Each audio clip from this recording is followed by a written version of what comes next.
Bonjour à tous. Et donc, pour ceux que je n'aurais pas encore vu, donc moi, c'est Christophe. Moi, je me concentre beaucoup sur les outils de la moderne data stack. Et à ce titre-là, aujourd'hui, j'anime quelques ateliers sur Snowflake et sur DBT. Celui-ci, l'objectif, c'est de vous montrer un peu les fonctionnalités de Document AI dans Snowflake, voir un peu comment on peut ingérer ces données-là, les traiter directement via cette plateforme. Je vous propose d'y aller sans plus tarder. Une première chose qu'on dit quand on s'intéresse à ces données-là, en fait, c'est que les données non structurées sont souvent, on a souvent un volume de données très important dans les entreprises, mais par contre, il n'est pas exploité.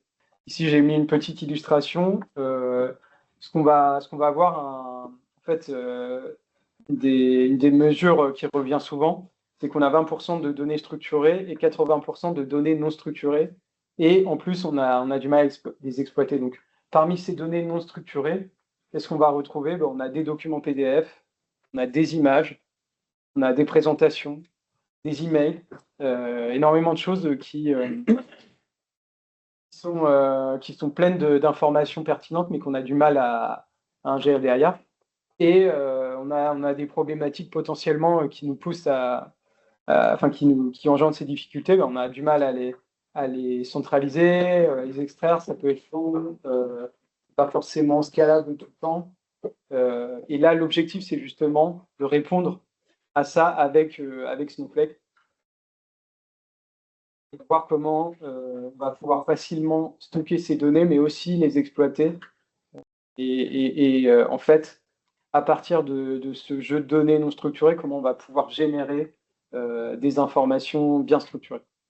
Aujourd'hui, qu'est-ce que c'est Document AI dans Snowflake? Alors, ce qu'on appelle Document AI, en fait, c'est rien d'autre que les fonctionnalités qui sont justement liées à ce traitement de documents. Donc, c'est un service qui est intégré nativement dans Snowflake.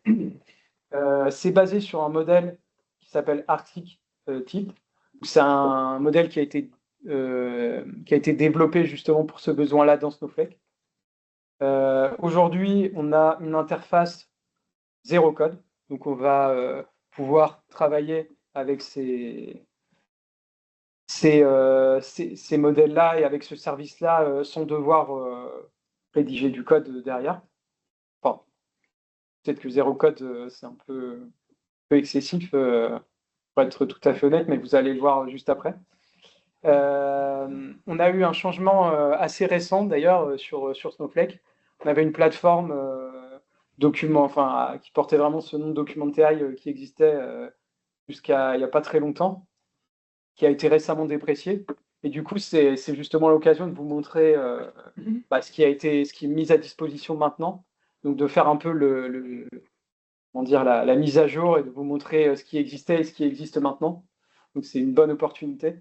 Qu'est-ce qui a motivé finalement cette évolution? C'est que on a eu un nouveau modèle qui a été développé qu'ils ont appelé Arctic Extract et qui va prendre en charge justement toute cette interprétation de documents, d'images et qui va nous permettre de facilement extraire ces données.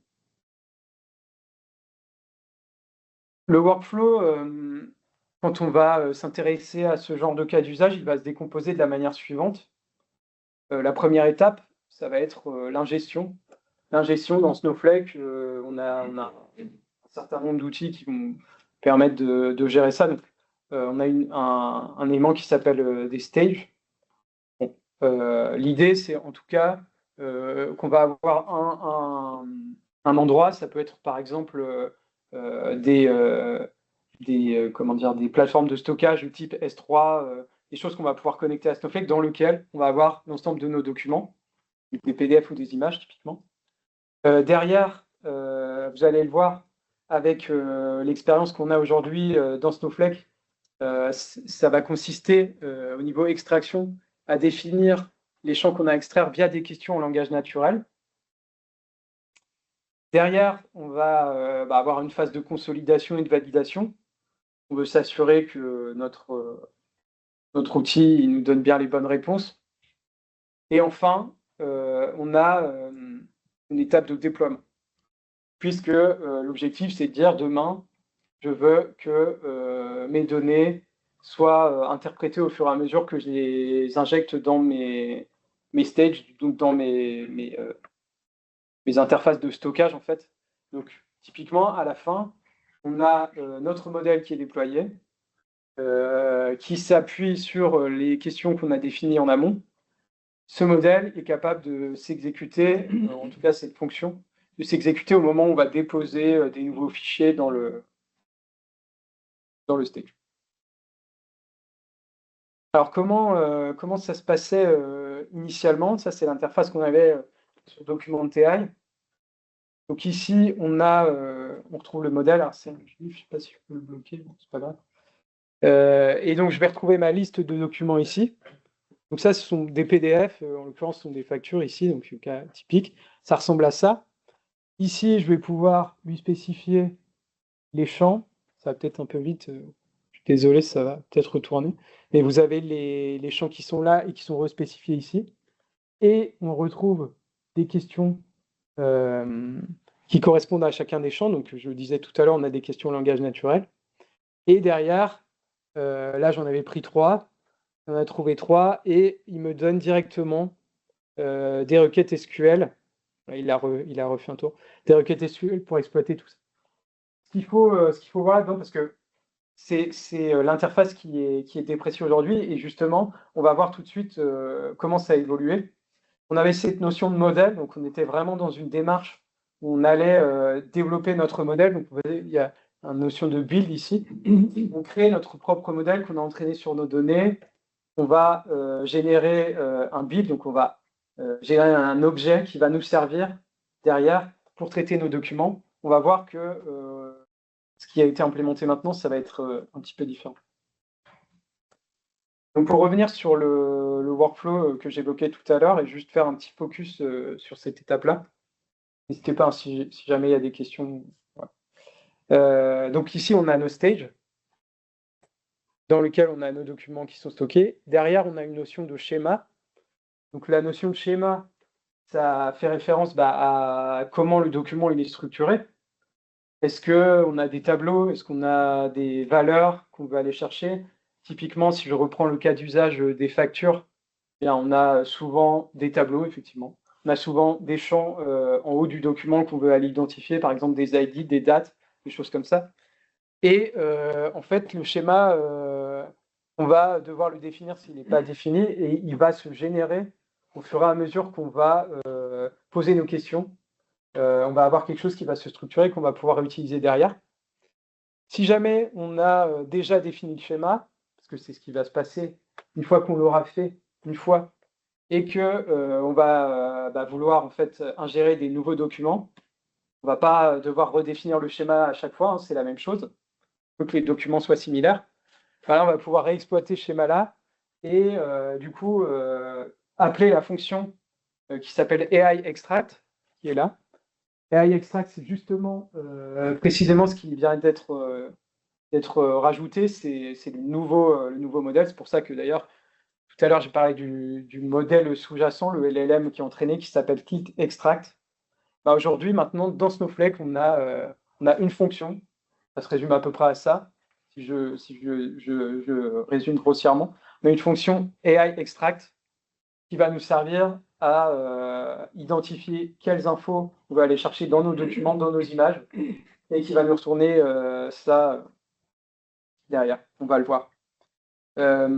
Et après, on a quand même d'autres fonctionnalités qui s'appuient sur tout ce fonctionnement-là, comme Parse Document ou AI Classify, qui vont nous permettre d'aller chercher un peu plus loin dans des cas d'usage spécifiques, par exemple, si on veut pas forcément, à partir d'une image ou d'un document, si on veut pas forcément aller dire qu'on va chercher des champs bien spécifiques et qu'on veut tout restructurer dans un tableau, ça c'est un premier cas d'usage, mais on peut aussi avoir des sujets où on veut simplement lire des documents pour les utiliser dans des racks derrière. Donc là, le sujet, c'est pas de tout restructurer dans une table, mais c'est plutôt de savoir, enfin, c'est plutôt d'avoir une IA qui va répondre à des questions sur des bases de documents qu'on lui aura passées.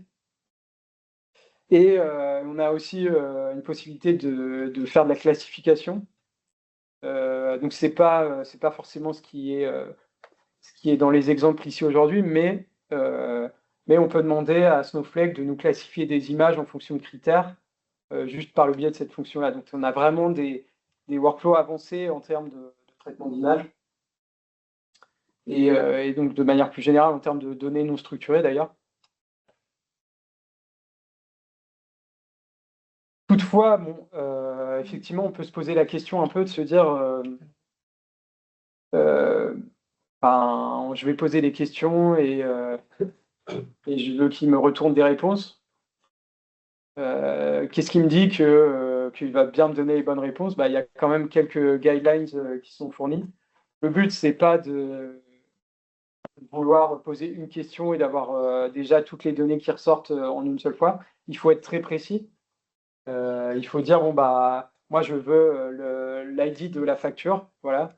Ça va être une première donnée qui va être extraite. Faut pas non plus essayer Le but de cette fonctionnalité qui s'appuie quand même, enfin, qui s'appuie sur des LLM, c'est pas non plus de pouvoir lui poser des questions et essayer de faire ce que j'appellerais de la transformation de données à la volée comme ça. On pourrait tenter de lui dire, tu me prends ça et tu le retransformes comme ça et tu me le mets là dans la table. C'est pas forcément le but, même si c'est assez tentant de le faire parce que on va réussir à avoir peut-être des choses où on va dire, la date là, tu vas me la reformater avant de me l'extraire dans un objet structuré. L'idée, c'est pas d'utiliser ça comme ça. L'idée, c'est juste de faire des extractions et ensuite, derrière, on peut avoir des pipelines de transformation classiques. Ce que je vous propose, c'est de passer dans l'outil. Comme ça, on va commencer un peu à regarder concrètement, parce que là, peut-être que c'est pas encore très, très clair. J'ai parlé beaucoup, mais on va aller voir à quoi ça ressemble. Donc là, je suis dans Snowflake. Et je suis en particulier dans cette partie ici, AI Studio. J'espère que vous voyez bien, enfin pas trop mal, en tout cas je vais essayer de commenter au fur et à mesure. Et donc en l'occurrence dans la plateforme AI, vous voyez qu'il y a plein de choses. Alors nous, ce qui nous intéresse, c'est ça. Et ici, donc je suis dans le menu qui s'appelle Document Processing Playground. Et là, il me dit, bon où sont les fichiers? Enfin, donne-moi des fichiers pour qu'on puisse commencer à travailler. Alors moi, ce que j'ai fait, c'est que j'ai créé un stage dans Snowflake, donc qui est dans ma base de données ici, et dans lequel j'ai mis des documents. Donc on va aller les chercher. Hop.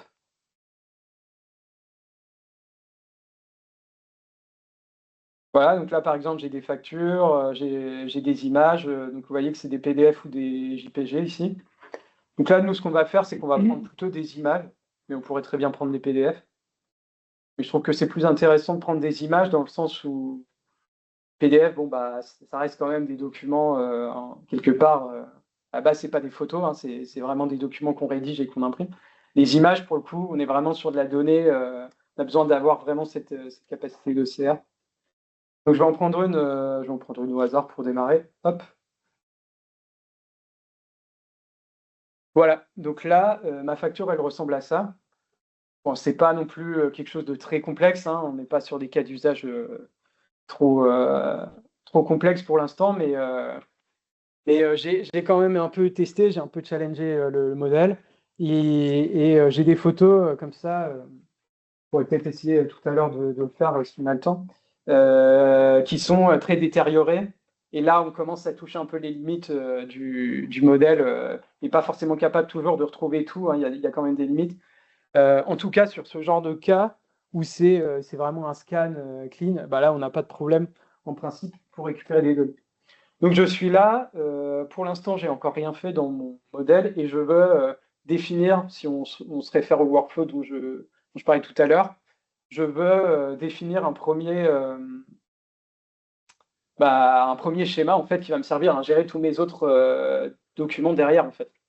Donc ce que je vais faire, c'est que je vais dire moi je vais commencer déjà par le invoice number qui est tout en haut, hein, c'est quand même assez intéressant.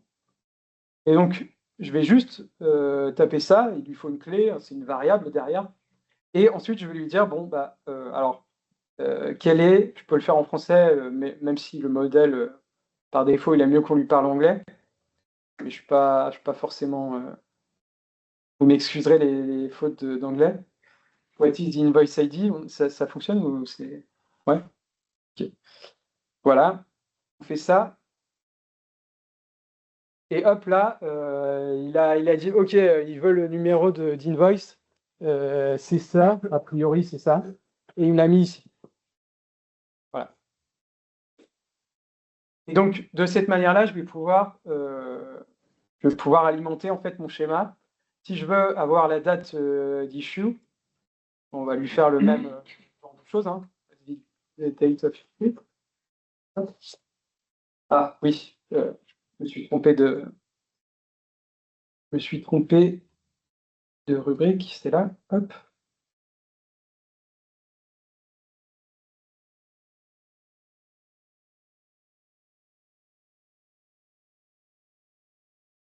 Et voilà. Donc je peux continuer comme ça pour mapper toutes mes données. Pas forcément le faire parce que le temps passe très vite. Et j'ai la possibilité d'aller chercher aussi des tables. Là, il s'est trompé sur le format de la lettre. Ouais, c'est ça. Ouais. Je comprends pas qu'on est en France. Ah oui, non, non, il a pris exactement ce qui était là, mais il n'a pas. Donc c'est ce que je disais tout à l'heure, en fait. Il y a une étape de transfo, donc on serait tenté de dire. Je vais essayer hein, pour le. Mais c'est pas ce qu'il faut faire. Donc le get date of issue and normalize it, un truc comme ça. On peut essayer. Je sais pas ce qu'il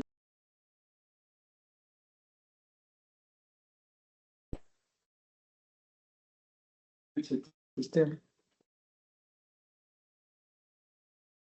And use format. On va dire ça.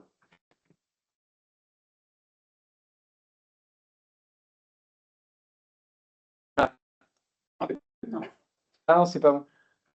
Il n'a pas réussi. Donc, ça confirme bien ça. Le but, c'est pas de faire de la transfo ici. On va récupérer des données qui sont structurées d'une certaine manière et derrière, on va avoir le traitement dans le tableau qui va remettre les choses dans le bon ordre. C'est ce qui était dans les indications au début. Donc, en fait, ici, ce qu'on voit aussi, c'est que lui, par défaut, quand je lui ai donné le document, il ne s'est pas contenté de. Enfin, il n'a pas juste fait apparaître le document, il a déjà. Il a déjà extrait un peu du texte. Là, c'est sous forme de markdown, mais c'est aussi sous forme de texte à côté. Et donc, déjà d'emblée, on sait qu'il a réussi ou qu'il n'a pas réussi à lire des choses. Donc, de cette manière-là, je vais pouvoir mapper, encore une fois, tous mes champs. Et ce qui va se passer, c'est que à la fin, je vais avoir tout simplement un bout de code en SQL ou en Python, en fonction des usages, qui va faire exactement tout le travail que j'aurais fait via l'interface ici. Donc la notion de schéma que j'évoquais tout à l'heure, alors c'est peut-être pas très bien visible pour vous ici, mais en fait ici on a un fichier JSON qui va être exactement le schéma qu'on aura défini grâce à l'interface utilisateur. Ce schéma-là, il contient rien d'autre que les questions qu'on a posées, les clés qu'on a renseignées et le type de la donnée éventuellement. Ça peut être un peu plus complexe quand on a des tableaux, et complexe dans le sens un JSON avec des tableaux dedans, hein, c'est pas non plus très, très compliqué. Et vous voyez que en fait, il fait juste appel à cette fonction qui s'appelle AI extract. On lui a passé le fichier qui était dans le stage ici. On lui a expliqué sur quel schéma il devait s'appuyer pour extraire les données du document. Et voilà. Donc, ce que je vais faire, c'est que je vais prendre ça.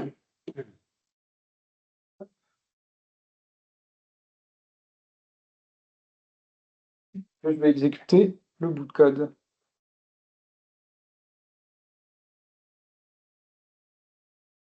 Ça va être ici.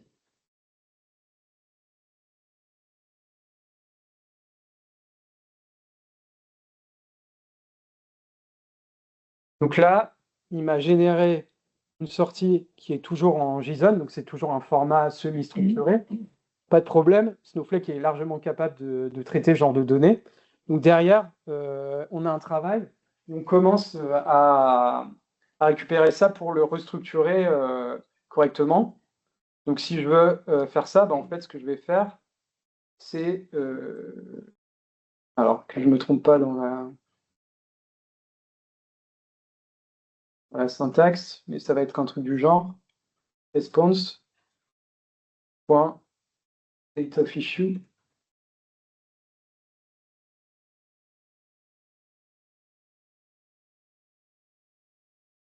Pas ça, j'ai dû me tromper quelque part. Il y a deux points. Ouais, mais ça c'est normal normalement. Moi je me rappelle plus de la requête, c'est bête. Ouais, il manque des parenthèses là, je pense.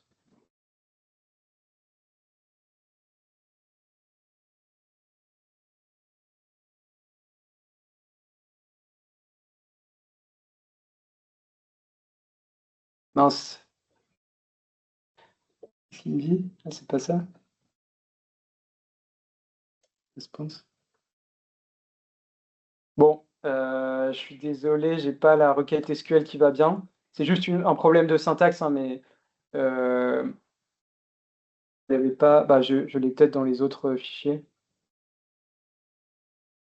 Justement, ça permet d'aller un peu plus loin. Ici, en fait, ce qu'on voit ici, c'est que si je réaffiche juste rapidement le bout de code initial, si on a les bonnes informations, voilà, j'ai tout cassé.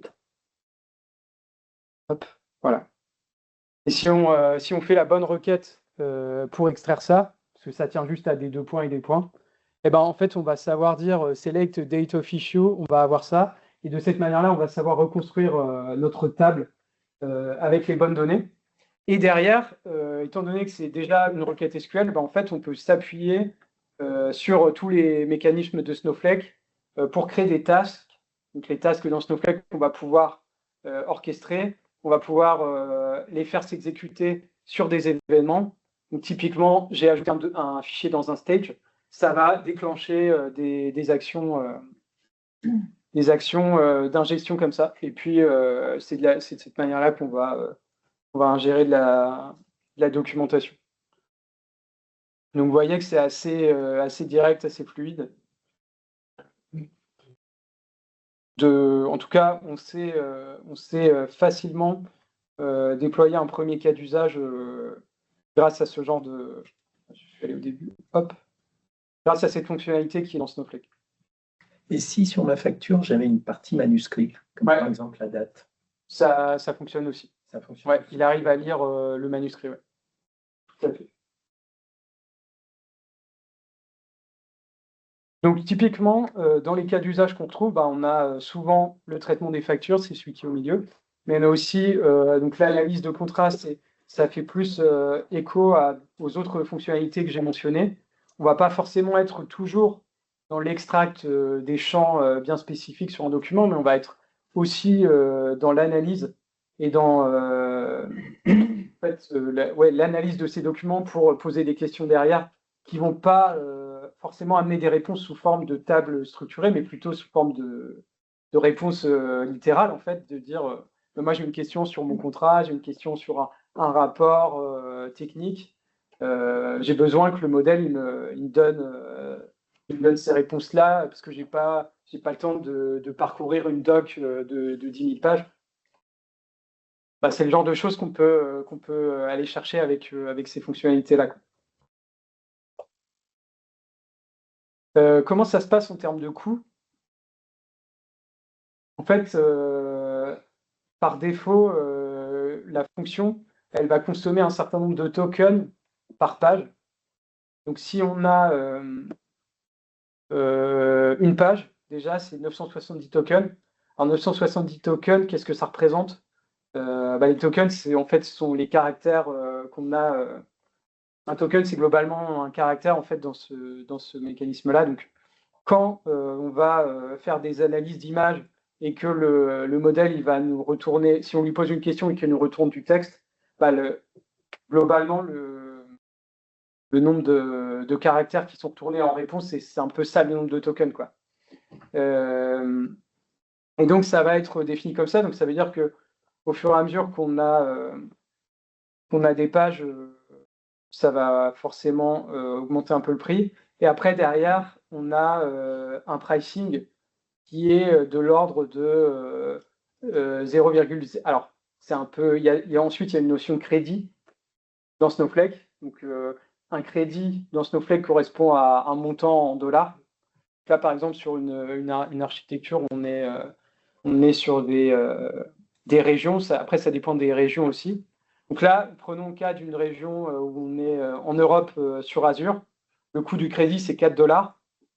Et on a un certain nombre de crédits. Donc je crois que c'est 5 crédits par million de tokens qui sont consommés dans ce cas-là. Donc finalement, j'ai fait les calculs. Si on ingère par exemple 100 documents, ça nous coûte 2 dollars, je crois. Ouais, Et du coup, petite question, les documents, on peut les garder, pas les réingérer à chaque fois. Ouais. Donc, on consomme du coup les crédits une fois et après, on... Oui. Donc, 100 documents, c'est 100 feuilles, 100 soit Ouais. images. Exactement. Ouais. Après, c'est fonction du nombre de tokens, du nombre de pages, voilà. Mais si ça vous intéresse, on peut largement trouver les bons éléments pour se projeter un peu plus sur le pricing, quoi. J'essaie de donner un peu une image. Sachant qu'il y a aussi des paramètres de configuration. Si on a des soucis de qualité sur la doc, on peut aller chercher des petits paramètres d'ajustement qui sont utiles dans le modèle, et qui sont disponibles dans le modèle et qui nous permettent d'affiner un peu les recherches. Par contre, ça engendre des coûts supplémentaires forcément.